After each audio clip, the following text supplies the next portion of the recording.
Safety advocates and burn victims appear to be angry and frustrated with Chrysler. You see, last year the government ordered Chrysler to recall about 2.5 million Jeeps because of a potentially deadly defect. Well, Chrysler said no, then they offered something else, and now they haven't followed through on that either. People are burning to death in Jeeps that need not burn to death in Jeeps. WTHR in Indianapolis reported on this woman who says she was burned because of a defect in her Jeep. Why that happened to me? Why? This woman is not alone. In fact, just 2 months after the government told Chrysler to recall the older model Jeeps, this man was in a fiery crash. I had no idea. I didn't know there was a problem. The National Highway Traffic Safety Administration investigated more than 51 fatalities over a 3-year period, all fatalities due to fires.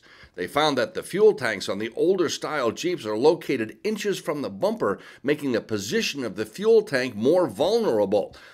The government formally requested a safety recall for the Grand Cherokee years 93 to 98 and on the Liberty years 2002 to 2007.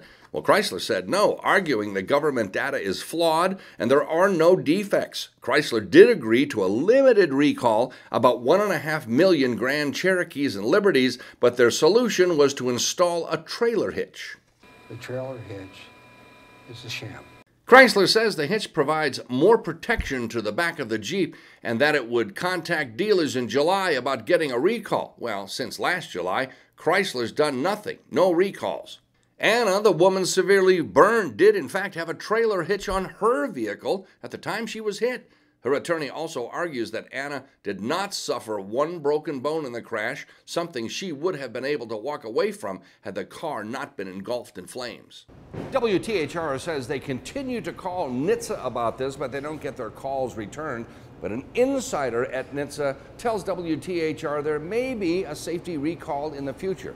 But get this, since 2005, as safety advocates were going after Chrysler to improve this, they actually moved the fuel tank in the Cherokee and Liberty models, and guess what? There have been no deaths due to fire from a rear-end collision since that time.